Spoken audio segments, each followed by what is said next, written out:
Welcome to the Shays Rebellion Review. The Shays Rebellion took place in 1786. This is after the end of the American Revolution. Every state was having economic trouble in the mid-1780s due to the huge debt we had built up from the Revolutionary War.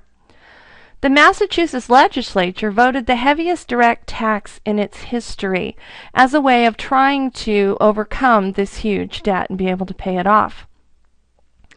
Unfortunately, Massachusetts didn't have very much faith in its own paper money it printed and would only accept payment in gold or silver, which were very, very scarce. Remember, we've been fighting the American Revolution for years. Most of the people had very little money left. What they had been spent or had been used to buy new stuff in order to plant crops or expand their land. Many farmers had borrowed heavily to buy more land and seed and now found they couldn't pay what they owed. The courts began to seize land, put farmers in jail because they couldn't pay their debts. They couldn't pay off those loans that they had taken out. Daniel Shays, a farmer, led a rebellion of about 1,500 to 2,000 men, mostly farmers, who were basically just tired and upset that they were having to pay these high taxes.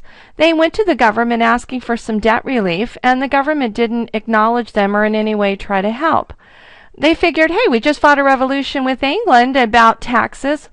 Well, why don't we follow that example and let's just overthrow the Massachusetts legislature and put a new government in its place.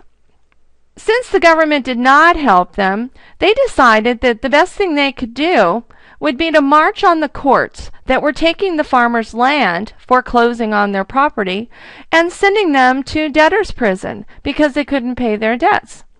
They figured that if the courts weren't open, they couldn't keep taking away people's land or throwing more farmers in jail. This went on for about 5 months, that they kept attacking the courts, only those that were in the process of throwing people into debtors' prison or foreclosing on their land. In that 5 months of attacks, the militia was never called in to stop the uprising. In their final attack, the rebels decided to march on the federal arsenal at Springfield, Massachusetts. It's a storage place for weapons.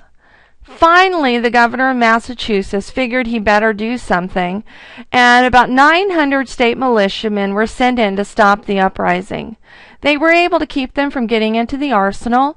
4 of Shays' men were killed and 24 were wounded. 14 others, including Daniel Shays, were sentenced to death for treason. They were lucky, however. John Hancock had just been elected the new governor of Massachusetts, and he decided that the men needed to be pardoned, that we did not need to take this any farther, and certainly did not need any more deaths as a result of these taxes. The general public sided with the farmers against the state of Massachusetts. They felt that the taxes were too high. They were suffering from it as well. And so even though they were attacking the government, the people actually sided with the farmers over this issue.